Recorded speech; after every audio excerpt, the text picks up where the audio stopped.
My ex-wife stole our daughter's savings to pay for her stepson's graduation party and refused to return the money even after being confronted. So I finally went to her husband about it. Now she's suddenly begging for forgiveness because he's filed for divorce, thrown her out, and she wants me to make things right. So, my ex-wife, Rita, and I divorced 8 years ago. We have a fantastic 15-year-old daughter together. And honestly, co-parenting had been pretty smooth sailing for the most part. No major drama, you know?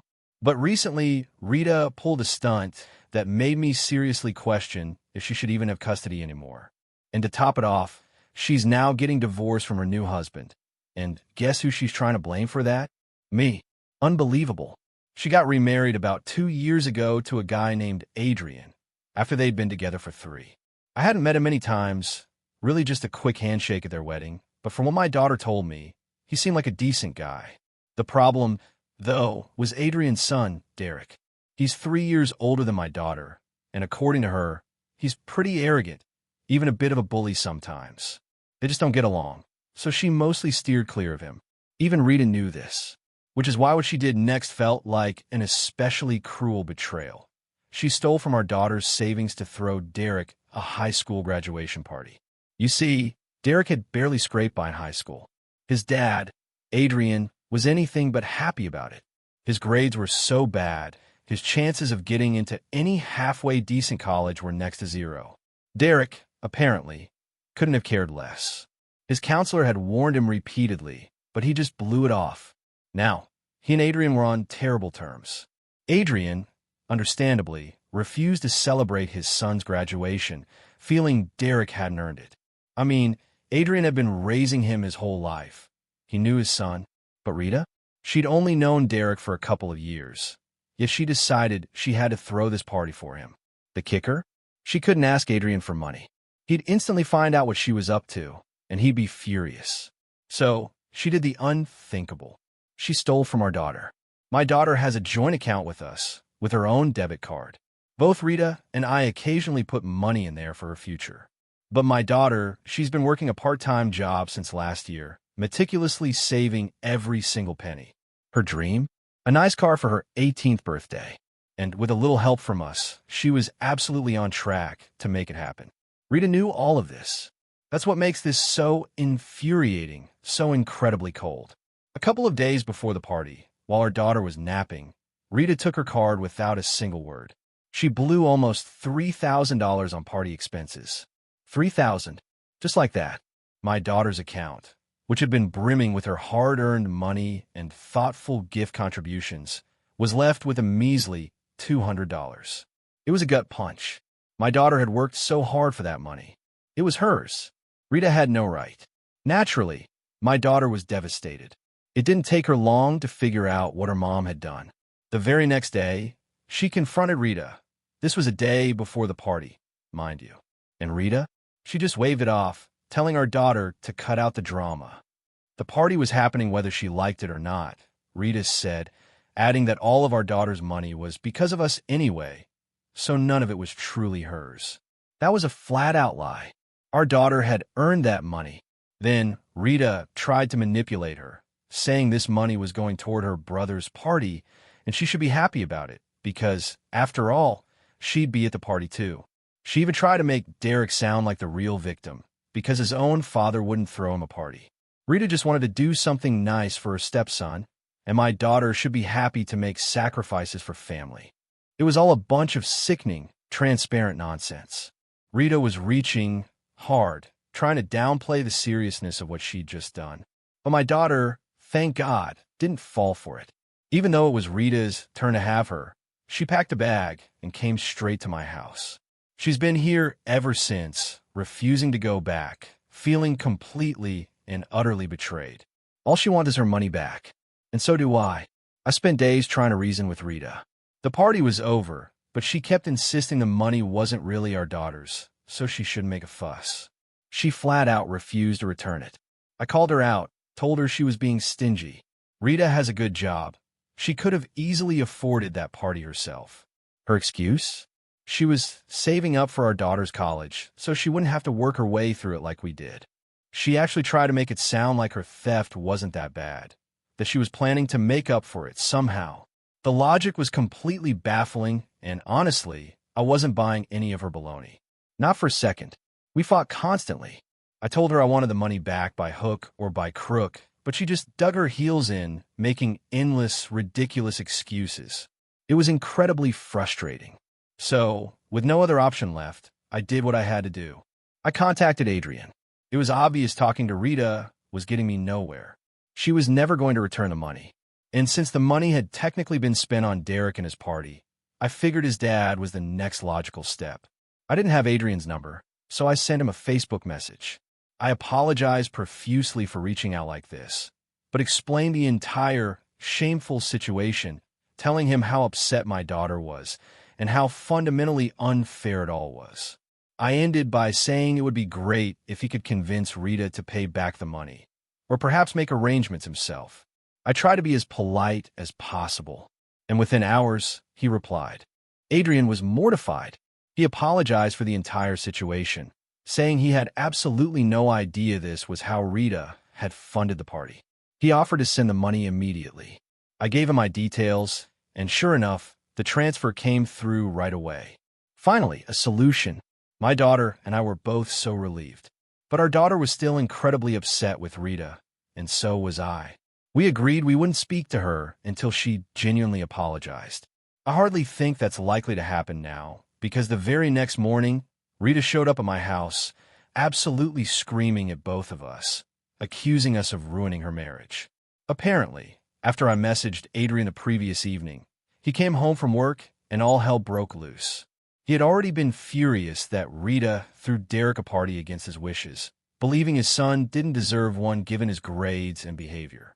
But to then find out from me that she hadn't even used her own money, that she'd stolen it from her own daughter, in his eyes, that was unforgivable. He also felt utterly humiliated. And now he wants a divorce. I don't understand how any of this is my fault. She brought it all on herself with her unreasonable, deceitful behavior. I was already fuming that she was yelling at me, but seeing her treat our own daughter like that, after everything she'd done, it was absolutely unacceptable. I told my daughter to go inside, that she didn't need to hear this nonsense. Then I stood my ground. I told Rita that whatever was happening to her right now was her own fault, and she had no right to barge into our home and scream at us like this. That has set her off even more. She started cursing me out, saying she knew I was just jealous that she'd found love again, and I was doing all of this to ruin her happiness. I literally roll my eyes. We've been divorced for ages. I couldn't care less what she's up to. I even went to her wedding and was happy for her, because we'd been on good terms until recently. Her accusations were baseless, and frankly, I was getting irritated. I told her to leave. I wasn't about to let her gaslight us into believing any of this was our fault. But she refused. She actually demanded I call Adrian and tell him everything was a huge misunderstanding and Rita hadn't done anything wrong. I told her she was crazy, of course. That just made her act even crazier. She stomped around the living room, screaming that she wasn't leaving until I fixed what I had damaged.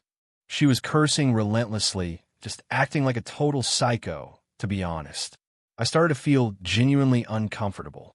There was clearly something deeply wrong with her. I kept telling her to leave, and eventually, I had to tell her if she didn't, I'd call the cops. I truly couldn't think of any other way to handle her at that point. At that, she crumpled to the floor, sobbing uncontrollably.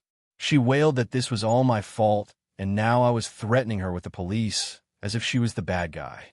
The whole scene was so bizarre, so incredibly unstable. Then, she started mumbling about how her biggest mistake was marrying me and having a daughter with me. And now she was stuck with both of us, ruining everything. I can handle her directing her anger at me, but the second she dragged our daughter into it, I absolutely lost it. I snapped. You know what, Rita? I told her, my voice low and shaking with fury, you don't have to worry about me or our daughter being a part of your life anymore, because very soon I'll be talking to my lawyer and filing for full custody. And given the circumstances, I'm sure our daughter won't mind. Neither will you. She started wailing at the top of her lungs, calling me a horrible person, saying I was ruining her life and she didn't deserve any of this. But by then, I was beyond empathy. I just told her, after everything you've done, you deserve everything that's happening right now. Adrian's doing the right thing by leaving you, and soon enough, we'll be gone from your life too. She tried to cry some more, probably for sympathy, but I just grabbed her by the arm, pulled her to her feet, and threw her out of my house. It was a little rough, but I had to do it. Now she's texting me nonstop about how much she's going through and how I should have been respectful and understanding. I'm honestly just confused. These past few days have been incredibly stressful, and given her behavior, I truly believe it's in our daughter's best interest for me to file for full custody. I've already spoken to my daughter about it, and she feels the same way. So, I've reached out to my lawyer. It turns out, Rita wasn't just bothering me with endless messages about how we should have been kinder to her. She was sending the exact same manipulative text to our daughter. I don't know how she feels entitled to kindness from us after treating our daughter so terribly. But anyway, we've both blocked her. We're doing our best to keep her out of our lives. Her behavior the other day was genuinely unstable and scary. I don't want anything to do with her. I'm convinced there's something seriously wrong, something I can't quite put my finger on. Whatever's going on with her, it doesn't concern me personally. But because of our custody arrangement, our daughter is legally supposed to spend half the month with her. And that concerns me deeply. I know Rita won't be happy about the custody filing, and she'll probably throw a massive tantrum, but I'm not changing my mind. We've always been on decent terms, even through disagreements, but lately, I just don't know what's gotten into her. The fact that even Adrian has decided to leave her speaks volumes about how insufferable she's become. I had a few lingering doubts about full custody, but it's clear. Stealing money from your own child? That's beyond the pale. And it wasn't some spur-of-the-moment decision. My daughter has spending limits on her account. Rita would have had to make calls to modify those. Plus, I don't even know my daughter's card code. Rita probably had to go through her diary, where she keeps all her passwords. This wasn't impulsive. That's the scary part. A couple of days ago, after I filed for full custody, I still hadn't heard anything from her, so I didn't think she'd been served the papers yet. I'm dreading that day. But later that evening, Adrian paid us a visit, which was pretty strange. We aren't friends, and now that he's divorcing Rita, I figured we wouldn't have anything to talk about. So, I knew it had to be important if he showed up in person. And when we started talking, my jaw nearly hit the floor. Adrian told me Rita had recently been diagnosed with bipolar disorder. This was a couple of months ago, after her behavior had become incredibly strange. He'd insisted she see a professional, and that's how she got the diagnosis. It explained so much, her irrational actions, her instability. But it got worse. Adrian found out from her therapist that Rita had refused to take her medication and was constantly skipping sessions. Rita had even blocked the therapist's number from his phone because Adrian had requested to be kept in the loop, but Rita didn't want him to know. This was all shocking, but then he dropped an even bigger bombshell. The party she threw for Derek? It was mostly because Derek had discovered she was acting like a kleptomaniac, stealing stuff from pretty much everywhere. One time, she'd even been caught shoplifting while with him. But because Derek went to school with the store manager's son, he'd somehow managed to get her off. Derek had been holding that over her head, essentially blackmailing her into throwing him the party. Adrian only found all this out recently from Derek himself, who felt incredibly guilty and confessed everything. He never realized it would have such dire consequences. So, I guess that's why Rita stole from our daughter instead of just paying for it herself. For the thrill of it, maybe? I don't know her exact reasons, but one thing is clear. Rita is not stable right now. She has no business being around our daughter. Adrian told me he felt it was important to share all this with me because we have shared custody. He also admitted he felt incredibly guilty leaving her in such a state, but he had no other option. This was starting to affect his son now. Derek has been disturbed ever since losing his mother 9 years ago to severe depression after a cancer diagnosis. Adrian couldn't afford for something like that to happen to his son again. I reassured him he was doing the right thing for his child. That's what's most important. As for Rita, she has her parents and the rest of her family. They'll take care of her. But our kids only have us, and we have to prioritize them. After that chat, we both felt a lot better. He left, telling me he'd already filed for divorce. When I told him I'd filed for custody, we were a bit worried about how Rita would react, but really, we had no other options. What's done is done. I do feel a little bad for her, because it's all happening at once. It's going to be incredibly difficult for her. But I'm just hoping her parents are there for her, and that they can handle her emotions, which I know will be all over the place. I know she'll be furious when she finds out I'm keeping our daughter until I deem her fit to be a mother again. I don't mean to sound overly righteous, but honestly, right now, she needs to focus on getting better for her own sake. And I truly hope she does. The very next day, Rita's mother called me. She told me Rita had been served with the papers earlier and has been absolutely devastated ever since. My ex-mother-in-law was crying on the phone, and I felt terrible for her. I know it can't be easy dealing with Rita right now, but I tried my best to explain why I had to do this. I wasn't sure if Rita had told her everything about the divorce and the custody, so I narrated the entire incident to her, everything I knew, including what Adrian had told me. I explained that after all this, she couldn't possibly expect me not to want my daughter with me. I thought she'd be surprised by all the information, figuring Rita had probably left out a lot of details to make herself look good. But to my surprise, she had confessed everything to her parents. They knew about the bipolar diagnosis, about the stealing. She'd been telling them herself for months. And it's not like she didn't feel bad about it, my ex-mother-in-law said. Rita felt terrible, but she just couldn't stop. She needed help, not just professional help, but emotional support from the people around her. Instead, we were running away from her, and her mother felt it was unacceptable how we were treating her daughter. She said that she, even more than Rita, felt betrayed, and that we were being cruel. For a second, I was really annoyed. She was trying to make Rita the victim here, even though we were victims of her behavior too. But then I took a breath and tried to see it from her perspective. Of course, as a parent, I'd feel terrible if my kid was going through something like this, and everyone started abandoning them. I have a daughter, and I understood how she felt. So I told her I could understand, maybe not fully, but I could try. Even then, though, I told her I couldn't change my mind.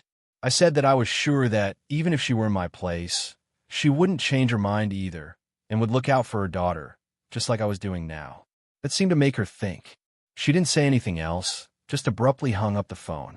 I don't know what to make of that, but I'm just hoping that things work out for everyone eventually. It's been almost a year since all of that happened, and life has been a whirlwind.